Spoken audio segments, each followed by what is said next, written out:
Dieu puisse.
Bonjour à tous les bien-aimés de Dieu en Christ qui peut regarder ce dimanche matin.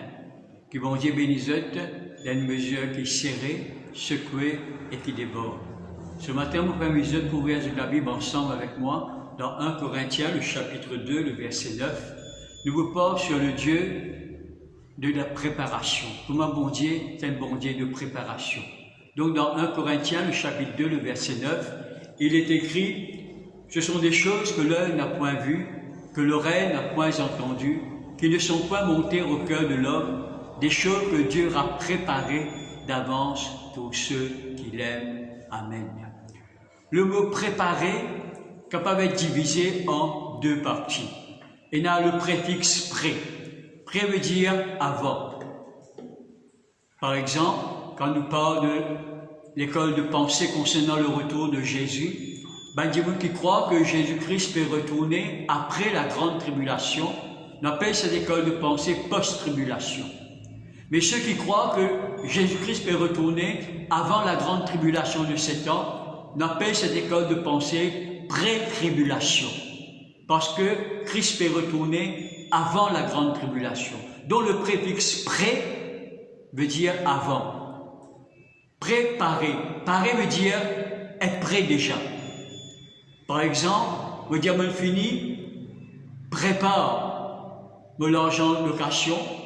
Comme ça, quand la fin du mois, propriétaire vient, l'argent finit prêt. Donc le mot préparer veut dire parer d'avance, parer avant le temps.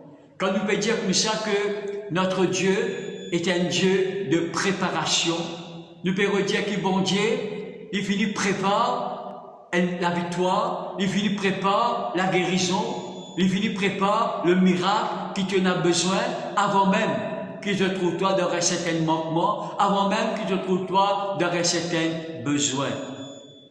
Nous connaissons que notre Dieu est un Dieu omniscient. C'est sur l'attribut, ça, c'est un de ce bon attribut. Qu'est-ce que ça veut dire? Ça veut dire que bon Dieu, il connaît tout. Il a une connaissance parfaite de toutes choses. Il n'y a rien qui est caché, il n'y a rien qui est voilé à ses yeux. Il connaît le passé, il connaît le présent, il connaît l'avenir parfaitement. Il connaît le passé, qui te fait une traversée dans la vie. Il connaît le présent, qui te situation, qui te peut endurer, et il connaît aussi le futur. À cause de cet attribut de Dieu, à cause de cette connaissance parfaite de Dieu, eh bien, n'importe qui affaire qui est capable d'arriver toi, bon Dieu finit prépare en avance, eh bien, un plan de victoire, un plan de secours pour toi. Si tu es malade aujourd'hui, bon Dieu finit prépare la guérison.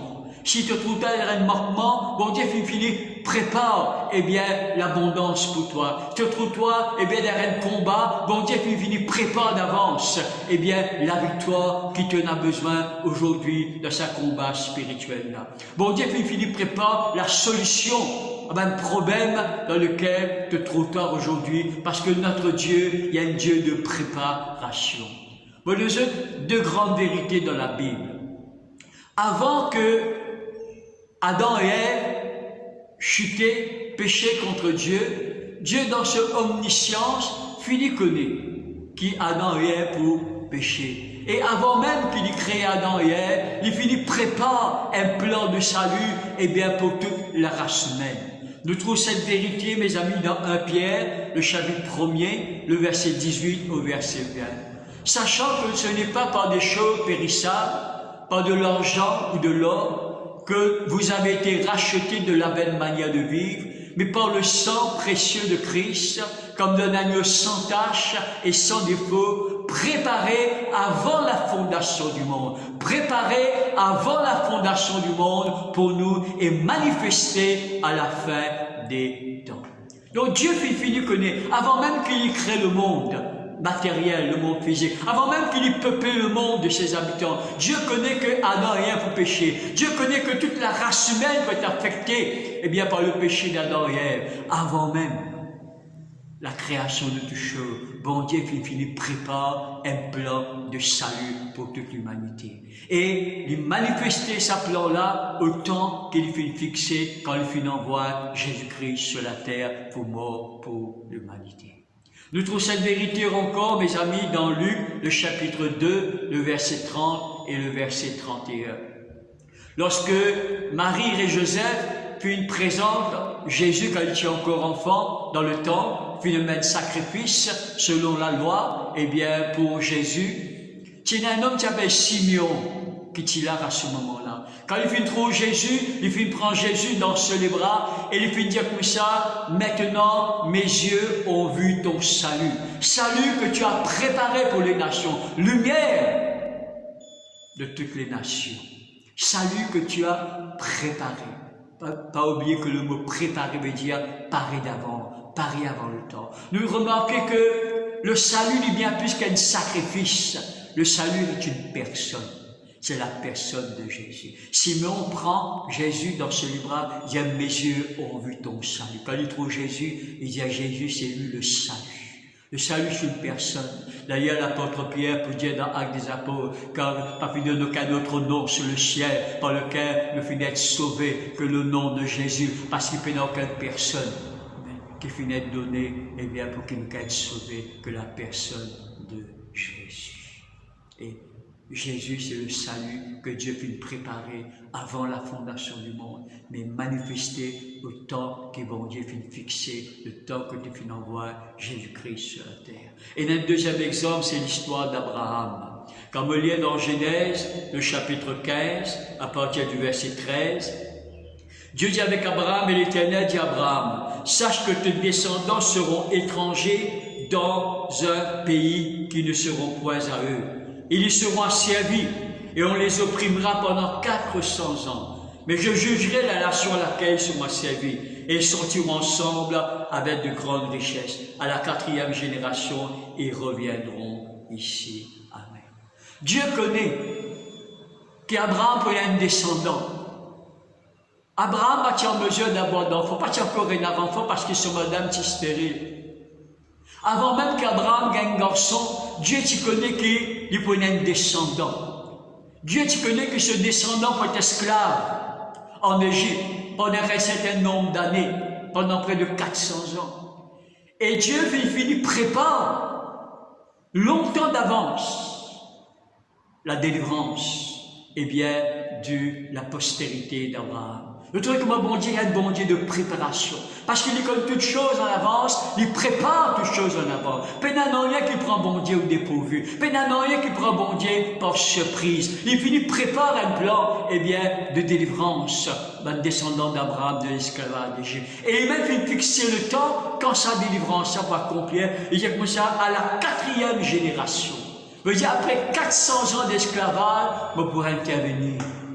Et me exécute le plan qui me dit à toi pour te descendants, pour délivrer eux, eh bien, de l'Égypte.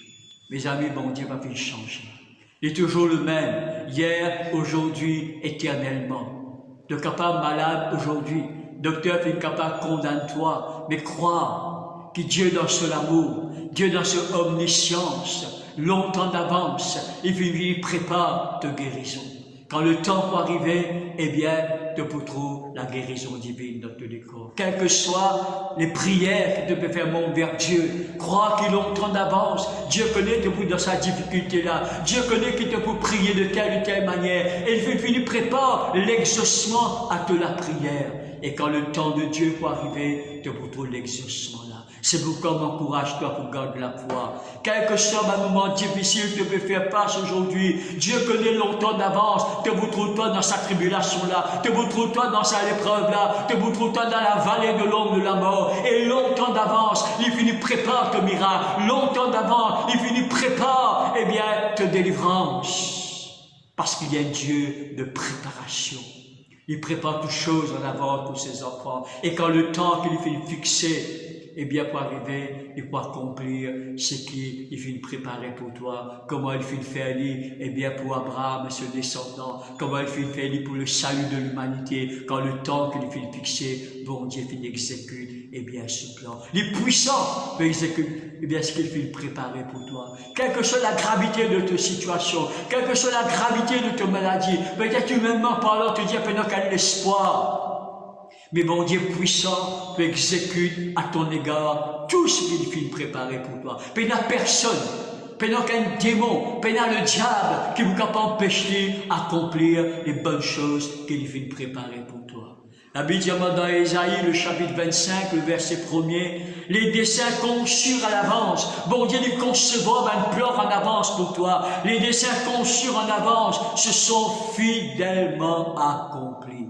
Aussi dans Ésaïe 46, le verset 11, je l'ai conçu, je l'exécuterai. Bon Dieu dit ce qu'il fait concevoir pour toi, ce qu'il fait planifier d'avance pour toi. Sa plan qu'il fait, eh bien, imaginer d'avance pour toi. Plan de paix, plan de victoire, plan de succès, plan de prospérité, d'abondance. Il dit comme ça, ce que vous voulez concevoir pour toi, eh bien, vous pouvez exécuter. Amen. Alléluia. C'est pourquoi Jacques dit comme ça, dans le chapitre 1er, regardez comme un sujet de joie complète et diverses épreuves à laquelle vous pouvez être exposé. Si c'est un verset qui paraît assez difficile, quand nous traversons à travers les épreuves, nous avons tendance à murmurer. Quand nous traversons à travers les épreuves, nous avons tendance, eh bien, pour lamenter, nous tristes, nous affliger, nous pouvons envie rier, nous pouvons avoir la joie en nous. Mais Jacques dit comme ça, regardez comme un sujet de joie complète les diverses épreuves auxquelles vous pouvez être exposés. Pourquoi? Il y a plusieurs raisons. Mais une des raisons, quand nous connaissons que dans cette épreuve-là, bon Dieu finit prépare une délivrance. Quand nous connaissons que dans cette épreuve-là, dans cette tribulation-là, bon Dieu finit prépare la victoire pour nous. Bon Dieu finit prépare une solution à nos problèmes. Nous capables affronter cette épreuve-là avec la joie du Seigneur. Nous capables affronter cette tribulation-là avec la paix de Dieu. Nous capables affronter n'importe quel problème, les amis, sans qu'il nous la foi vaciller, sans murmurer, parce qu'il nous connaît. Dieu finit prépare d'avance. Eh bien, un plan extraordinaire pour nous. Il est le Dieu de la préparation. À nouvelle, nous la Bible ensemble dans Habakkuk, le chapitre 2, le livre du prophète Habakkuk, le chapitre 2, le verset 3 et 4. Car c'est une prophétie dont le temps est déjà fixé. Pas seulement les prophéties ont été fixées. L'exaucement de nos prières finit d'être fixé par Dieu. Nous la prière pour être exaucée quand nous avons envie d'être exaucés, autant qu'il nous a envie d'exaucer. Nous la prière, nos miracles, nos délivrances, nos victoires, nos triomphes, il peut être fini, il peut être complet dans notre vie, dans le temps que Dieu finit fixé. Comment Dieu s'y est avec Abraham à la 4e génération, après 400 ans, vous pouvez intervenir, mais vous délivrer de descendance. De même, nos bénédictions, mes amis, nous vous recevons libre, autant que Dieu finit fixé, il finit tout préparé d'avance, mais autant qu'il finit fixé, qu'il nous recevons les choses de Dieu. Donc c'est une bénédiction, c'est un miracle, c'est l'exaucement dont le temps est déjà fixé. Elle marche vers son terme. Ton miracle, ta bénédiction, elle marche vers son accomplissement. Elle ne mentira pas. Si elle tarde, attends-la, car elle s'accomplira certainement, mais le juste vivra par sa foi. Amen. Quand nous prions pour un miracle, quand nous prions pour une bénédiction, nous prions pour une victoire, nous prions pour un changement, dans la vie de nos enfants, et nous trouvons les choses étant des si altars. La Bible dit attends, car elle s'accomplira certainement. Si les choses tardaient, nous avons tendance pour décourager. Vous dites, ça ferait une semaine, ça ferait un mois, ça fait des mois que vous me priez pour tel miracle, pour telle bénédiction, vous n'avez trouvé aucun changement, au contraire, vous trouvez les choses paraissent plus empirer. Vous connaissez, frères et sœurs, que l'attente, c'est une des choses les plus difficiles dans la marche avec le Seigneur. Un mois, des mois, un an, nous pouvons attendre un exaucement, un miracle. Nous ne pouvons pas trouver rien. C'est une des choses les plus difficiles dans la marche, dans nous avec le Seigneur. Mais Jésus a nous aussi l'attend là, parce qu'elle s'accomplira certainement, mais dans le temps que Dieu a fixé.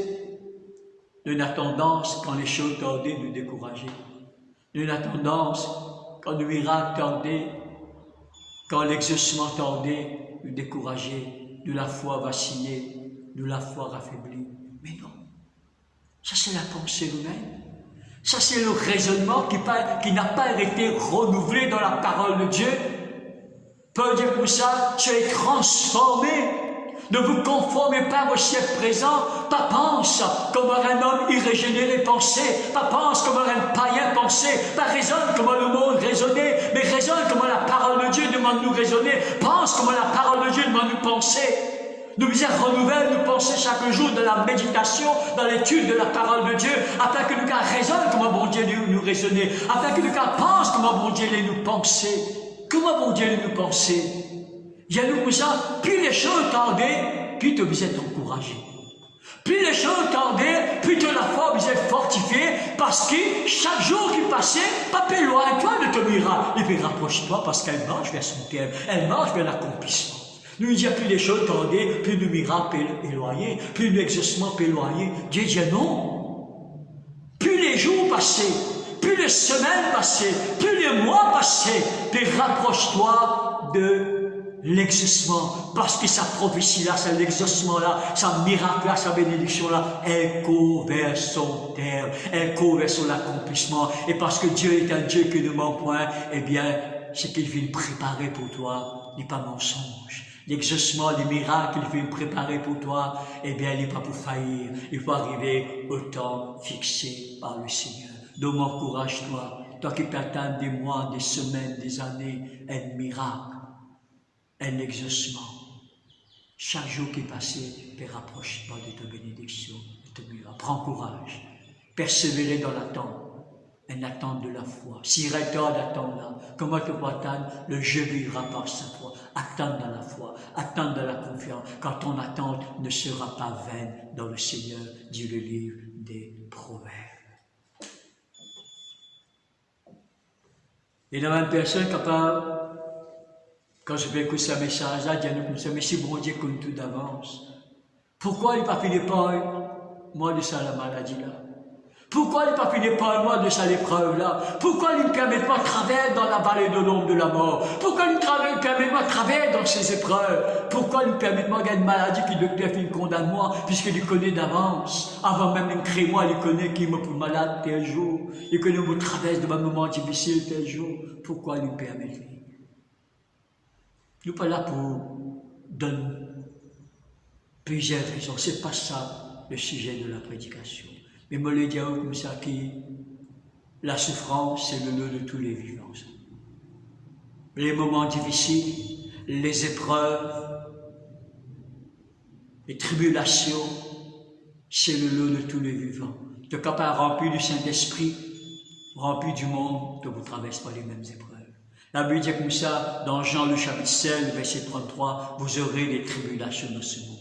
Jésus va bien adresser au monde, il peut adresser à son disciple, il peut adresser à un enfant de Dieu. C'est une promesse, et il y a une promesse qui n'est pas content de causer. C'est une certitude, et il y a une certitude qui n'est pas content de prêcher. Nous prêchons une promesse glorieuse, la guérison, la victoire, l'abondance, la prospérité, et c'est bien, le succès, et c'est bien. Tout cela, ce sont les promesses de Dieu. Mais il y a une promesse qui n'est pas content de causer. Ceux qui pouvaient pieusement rentrer seront persécutés. Ne pas content de dire ça, c'est une promesse. Une promesse de la persécution, toi qui peux vivre pieusement en Christ. C'est une promesse, c'est un disciple du Seigneur que vous traversez dans la tribulation. Vous aurez des tribulations, Jean, le chapitre 16. Mais la différence du monde, quand le monde y traverse dans la tribulation, il est sans secours. Quand le monde y traverse dans la tribulation, dans les épreuves, il est tout seul. Mais nous, quand nous traversons dans les épreuves, dans la tribulation, quelle que soit la nature de cette épreuve-là, Dieu est avec nous. Et non seulement il est avec nous, mes amis, pour soutenir nous, mais il nous prépare la délivrance, la victoire, et le moyen d'échapper à ça. Tribulation, et moyen de sortir vainqueur de toute tribulation. Voilà pourquoi nous sommes capables de garder la foi, mes amis. Voilà pourquoi nous sommes capables de traverser les épreuves avec un sujet, eh bien, de joie. Alléluia. Ne voyez pas nous croire à un mensonge du diable. Quand nous traversons ces moments difficiles, le diable peut chuchoter à nos oreilles. Si tu peux traverser par cette grande épreuve-là, si le docteur finit condamne toi cette maladie-là, c'est tellement bon Dieu finit à bord de toi. Si bon Dieu est avec toi, tu n'es pas là. Non, mes amis. David dit, quand je traverse dans la vallée de l'ombre de la mort, je ne crains aucun mal, car tu es avec moi.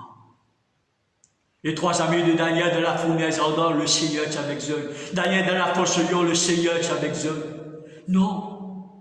Il ne fallait pas lui croire dans le mensonge du diable, parce qu'il devait travailler de moments difficiles, peut-être bon Dieu en colère avec nous, peut-être bon Dieu n'est plus contre nous. Non. C'est pas le mensonge du diable quand Jésus t'y cloué de la croix. Je connais qu'il m'a un sacrificateur qui y a dit, une bonne parole, bonne passant. Si bon Dieu est content de toi, viens lui délivre-toi. Je fais Jésus doute de l'amour du Père. Je connais Jésus dans un moment de faiblesse physiquement bien sûr, parce qu'il fait clouer de la croix, il peut souffrir. Le diable il attaque dans un moment de faiblesse physique. Il dit comme ça, eh bien, si mon Dieu est content de toi, si vraiment mon Dieu est ton papa, viens lui délivre-toi. Pourquoi lui permettre toi? Le diable peut dire toi-même à faire peut-être, dans ta maladie, dans ta souffrance. Dieu me fait abandonner toi, Dieu me fait trahir toi. C'est sûrement mon Dieu n'est pas content de toi. Si je suis content de toi, il va te permettre de toi souffrir à ce point-là. Non, mon Dieu est content de toi. Non seulement il est content de toi, il est avec toi. Non seulement il est avec toi, donne-toi la force pour soutenir un moment difficile, mais il finit prépare d'avance et bien un plan de victoire, de triomphe. Parce qu'il y a un Dieu de préparation. Amen.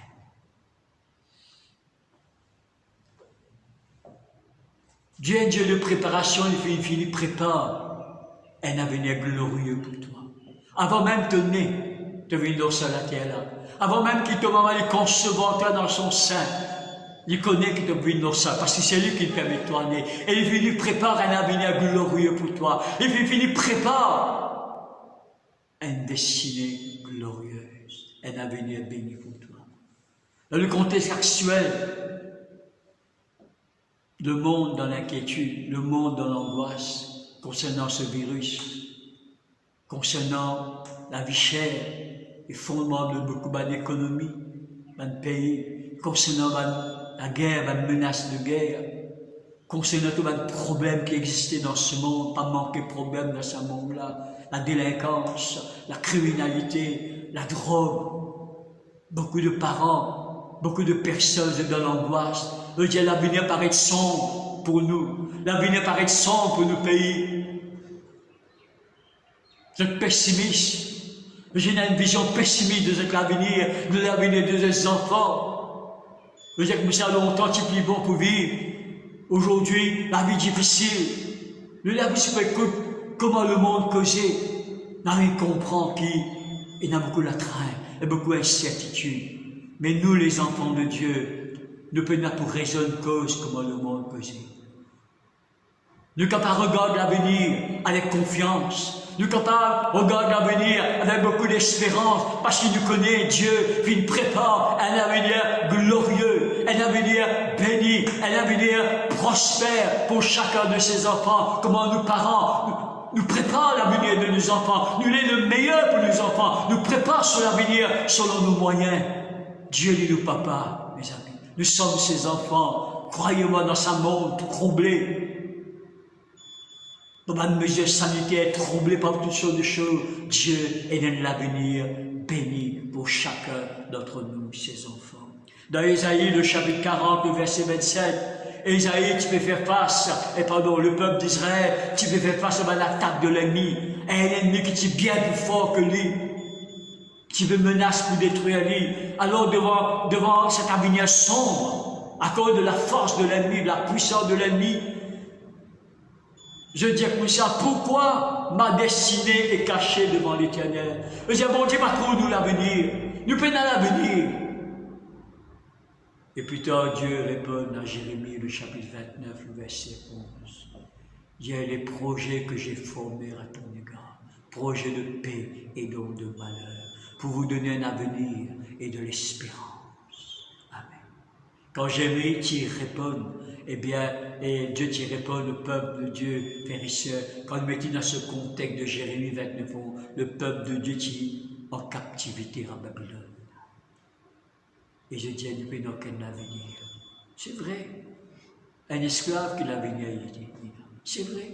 Un démon qui est déporté, qui est en captivité, qui l'avenir, c'est quand il dit, nous n'avons pas l'avenir. Je veux dire comme ça, l'avenir est caché devant mon Dieu, nous ne pouvons qu'un dessiner devant le Seigneur, nous finissons. Une déportée. Et Dieu dit à Jérémie, moi, je me connais qui projet me préparer pour ça. Moi, je me connais qui projet, eh bien, me former pour ça. C'est un moment difficile, de captivité à Babylone. C'est pas le projet qui me n'a posé de ça. Le projet qui me n'a posé, c'est tirer de Babylone. Le projet qui me n'a posé, c'est délivrer de la captivité. Le projet qui me n'a posé, un projet de paix, un projet de bonheur et non pas de malheur. Un projet que je capable de l'espérance, une glorieuse espérance pour cet avenir. Sa maladie qui est dans tous les corps et dont le docteur qui condamne toi, c'est pas le projet de Dieu pour toi. Sa souffrance depuis endurer là, sa tribulation, sa moment difficile te veut faire face là, c'est pas le projet qui bon Dieu là pour toi. Le projet de Dieu pour toi, c'est délivrer toi de toute cette situation difficile et donne-toi la victoire. Paul peut dire dans 2 Corinthiens, si je ne me pas trompé, le chapitre 1er, il dit quelle détresse, quelle souffrance n'ai-je pas été exposé à l'is. Nous désespérions même de conserver la vie, mais Dieu nous en a délivrés de toutes les souffrances. Petit travail un moment difficile à l'is. Il y a un moment difficile là, c'est tellement ardent qui me dit désespéré pour conserver la vie. Mais il y a Dieu qui délivre moi de toutes les tribulations. Dieu vous délivrer toi, parce qu'il vient préparer d'avance un plan de délivrance pour toi. Le psaume 31, verset 15, est dessiné sur notre main. Nous, l'avenir est dans la main de Dieu. L'avenir n'est pas dans la main du gouvernement qui est en place, ou bien du gouvernement que vous venez terminer notre gouvernement. Nous, l'avenir n'est pas dans la main, n'est pas de l'économie de l'île Maurice, ou bien de l'économie mondiale. Nous, l'avenir n'est pas de ce coronavirus-là. Nous, l'avenir n'est pas de l'économie. Nous, l'avenir est dans la main de Dieu. Et Dieu fait venir rassure, nous, l'avenir. Dieu fait venir garantie, nous, l'avenir. Un avenir de paix, de joie, de bonheur, de prospérité, de gloire. Voilà l'avenir que mon Dieu est là pour toi. Il fait finir préparer pour toi avant même qu'il te veuille le monde. C'est vrai que le diable aussi fait une prépare un piège pour toi. C'est vrai que le diable aussi fait une prépare le mal pour toi. Lui aussi il prépare d'avance des choses parce qu'il fait apprendre ça de Dieu quand il tient encore un chérubin protecteur. C'est un imitateur de Dieu. Ici, il fait une prépare avec ce négatif, le mal pour toi. Mais Dieu finit prépare le bien. C'est pourquoi Paul, pour capable dire dans Romains, le chapitre 8, le verset 28, toutes choses concourent au bien de ceux qui aiment Dieu, de ceux qui sont appelés selon ses desseins, selon ce plan qu'il vient concevoir, qu'il vient préparer d'avance. Pourquoi tout ça capable concourt à moi du bien? Pourquoi cette maladie-là concourt à moi du bien? Pourquoi cette épreuve-là, cette tribulation-là, cette trahison-là, ce rejet de mes amis-là, de mes parents capable concourt à moi du bien? Parce que bon Dieu finit prépare tout d'avance. Qu'importe ce que le diable va envoyer devant moi. Qu'importe le plan que le diable va préparer pour moi. Bon Dieu finit prépare un plan de victoire. Tout ce concourt au bien de ceux qui aiment Dieu. Amen. Au lieu dans Éphésiens, le chapitre 2, le verset 8 et 10, l'apôtre Paul, quand il parle de notre salut dans Éphésiens, le chapitre 2, le verset 8 à 10, l'apôtre Paul il peut dire comme cela, quand c'est par la grâce que vous êtes sauvés par le moyen de la foi, cela ne vient pas de vous, c'est le don de Dieu. Ce n'est point par les œuvres, afin que personne ne soit glorifié. Quand nous sommes son ouvrage, et ont été créés en Christ pour des bonnes œuvres que Dieu a préparées d'avance, afin que nous les pratiquions. Le salut, c'est par grâce. C'est par le moyen de la foi. Ni moi ni vous, nous pas mérite d'être sauvés. Nous méritons le châtiment de Dieu. Nous méritons, chacun d'entre nous, sans exception, périr éternellement dans le feu de la gêne. Mais Dieu, dans ce grâce, dans son amour infini, il accorde-nous le salut gratuitement. Ce n'est pas par les œuvres, pas parce qu'il nous est capable de faire, afin qu'il nous va glorifier nous. Mais c'est le don de Dieu. Mais seulement, il fait créer nous en Christ. Mais Dieu fait nous une nouvelle créature. Un même but, pourquoi il fait une nouvelle créature en Christ? Pour pratiquer les bonnes œuvres qu'il fait préparer d'avance. En tant que nouvelle créature, Dieu fait préparer de bonnes œuvres pour chacun d'entre nous. Et il attend que nous pratiquions ces bonnes œuvres. Nous ne pas pour rentrer dans le détail, qu'est-ce que c'est que les bonnes œuvres. Quand nous aidons quelqu'un qui est dans le besoin, un pauvre, c'est une bonne œuvre. Quand nous visitons une veuve et nos orphelins sur l'affliction, c'est une bonne œuvre. Mais de façon générale, une bonne œuvre, c'est tout le du bien que nous sommes capables de faire autour de nous. Pour résumer, dans Galates, le chapitre 6, le verset 10, dit pendant que nous en avons l'occasion, pratiquons le bien envers tous, pratiquons le bien envers tous, surtout envers les frères en la foi. Je connais, c'est Dieu qui est le bienfaiteur. Nous ne pas bienfaiteur personne. Et il est un seul bienfaiteur, Dieu. Dieu, c'est un Dieu, notre Dieu, c'est un Dieu qui les fait du bien à son peuple. Il les fait du bien à l'Église. Il les fait du bien à ses enfants avant toute chose. Et il les fait du bien à tous ceux qui invoquent, tous ceux qui cherchent. Mais il les fait ça du bien là à travers de moi, à travers de vous, à travers ses enfants. Il est servi de nous pour répandre ce même bienfait sur les autres. C'est ça les bonnes œuvres. Les bonnes œuvres que Dieu attend, que moi et que nous pratiquons, c'est qu'il nous laisse bon Dieu servi de nous. Nous collaborons avec bon Dieu, nous sommes collaborateurs de Dieu pour transmettre les bienfaits de Dieu, pour transmettre la bonté de Dieu, pour transmettre l'amour de Dieu. C'est ça, une bonne œuvre. Il est capable de prendre plusieurs aspects. Mais quand nous laissons diriger par le Saint-Esprit pour faire du bien à du monde, c'est ça les bonnes œuvres.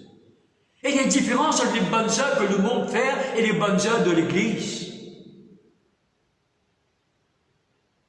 Les bonnes œuvres de l'Église, les bonnes œuvres d'un chrétien, il est toujours conduit par l'Esprit. Il est toujours dirigé par l'Esprit. L'Esprit conduit pour toucher du monde, pour donner une parole, pour faire du bien, pour aider. Les bonnes œuvres d'un chrétien, d'une nouvelle créature, il est motivé par l'amour de Dieu. Nous disons, nous avons une bonne œuvre différente du monde, frères et sœurs. De nous pousser par l'Esprit à faire du bien, nous motiver par l'amour de Dieu à faire du bien, par la compassion de Dieu. Devant la souffrance humaine, nous remplir de compassion comme Jésus, et dans sa compassion-là, nous soutenir sa Dieu par la prière, nous soutenir par une bonne parole, nous soutenir en venant en aide à ce besoin, nous soutenir dans l'intercession, nous combattre pour lui. C'est pourquoi Paul peut dire quelque part dans Corinthiens, l'amour de Dieu nous presse. Est-ce que l'amour de Dieu ne presse pas pour faire du bien? C'est ça les bonnes œuvres que nous faisons. Et Paul lui met beaucoup l'emphase dans les bonnes œuvres. Nous regrettons seulement nous terminer dans l'épître de Paul à Tite. Eh bien, qui a été, comment nous a motivés pour faire les bonnes œuvres? Je connais Tite était le jeune pasteur de l'église de Crète. Et là, nous trouvons Paul, en tant qu'un ancien, qui vient d'arriver à la fin de la vie, à la fin de ce ministère, lui demande conseil à Timothée, il demande conseil à Timothée, jeune pasteur, qu'il fait établir dans l'église, qu'il fait fonder. Et là, il dit à Tite, en tant que pasteur, dans Tite, le chapitre 2, le verset 6, tu as besoin de montrer toi à tous égards un modèle de bonnes œuvres. Un pasteur, il besoin d'être un modèle envers son église, en ce qui concerne les bonnes œuvres. Il faudrait qu'ils soient fidèles, il faudrait les membres de chaque église que là, trouver de faire les bonnes œuvres. Et dans Tite, le chapitre 2, le verset 14, il dit comme ça, Dieu s'est acquis un peuple pour lui appartenir, purifié par lui, zélé pour les bonnes œuvres. Il y a le peuple de Dieu, mais il y en a du zèle, rempli de ferveur, rempli de ça la flamme de Dieu là, pour les bonnes œuvres. Dans Tite, le chapitre 3, le verset 1er, nous devons être prêts à toutes bonnes œuvres. Moi, nous devons être toujours prêts. Quand l'Esprit de Dieu pousse nous, inspire nous, quand l'amour de Dieu motive nous, nous devons être prêts à toutes bonnes œuvres. Et finalement, dans Tite, chapitre 3, le verset 8, il y a ceux qui sont crus en Dieu, qui s'appliquent à pratiquer de bonnes œuvres, qui s'appliquent. Comme nous dirait des enfants, ils appliquent dans solitude. Nous visons chrétiens à appliquer non seulement à la prière, nous visons à appliquer non seulement à la méditation de la parole de Dieu, nous visons à appliquer non seulement pour une église, nous visons à appliquer à pratiquer de bonnes œuvres. Et finalement, Tite, le chapitre 3, le verset 14, il faut que les nôtres aussi apprennent à pratiquer de bonnes œuvres, afin que nous ne soyons pas sans produire des fruits. La bonne œuvre, il faut penser à des fruits de la nouvelle création. Et ces bonnes œuvres, ce sont les œuvres que Dieu peut préparer d'avance pour nous, qui peuvent être motivées par son amour, qui peuvent être poussées par son esprit pour qu'ils nous pratiquent. Que le Seigneur vous bénisse abondamment. Nous bénissons le Seigneur et nous morts ensemble, et bien, ce matin. Papa, nous les donne toi toute la gloire. Et nous les bénis toi, Seigneur, pour ta parole que tu viens prêcher ce matin. Merci, Seigneur, que ton onction vienne accompagne sa parole-là. Merci, Seigneur, qui, à travers la prédication de ta parole, te donne un esprit de sagesse et de révélation, eh bien, Lord, toi, comme un Dieu de préparation, comme un Dieu qui vient préparer tout chose d'avance pour ce peuple, pour ton peuple, pour ton Église, et qui ne peine en rien pour inquiéter nous, ne peine en rien pour craindre, Seigneur, quelles que soient les situations difficiles qui nous fait face, Seigneur, tout a déjà été préparé. La victoire, la délivrance, le succès, la réussite, la guérison, Seigneur, une solution à nos problèmes, tout a été déjà préparé. Et nous nous seulement attendre dans la foi, Seigneur. Merci pour ce terminaire glorieux, te viens préparer pour nous. Merci pour les bonnes œuvres, te viens préparer d'avance pour nous, Seigneur. Me croire que ta parole ce matin n'est pas pour retourner à toi sans effet, sans avoir accompli le but pour lequel il prêchait. Merci, Seigneur. Merci que semaine après semaine, Seigneur, et nous grandis dans la connaissance de toi, nous grandis dans la connaissance de la révélation de ta parole, pour nous venir un disciple accompli, pour nous venir un chrétien meilleur, pour nous venir un enfant de Dieu, Seigneur, qui ressemble à nous, Papa, toujours plus. Que ton nom soit béni, que ton nom soit glorifié, dans le nom de Jésus. Amen. M'encourage chaque famille, eh bien, ce matin, je suis capable maintenant de procéder dans la Sainte Seine et recevoir une bénédiction qui fait déjà préparée pour eux à travers la Sainte Seine. Que le Seigneur vous bénisse abondamment. Amen.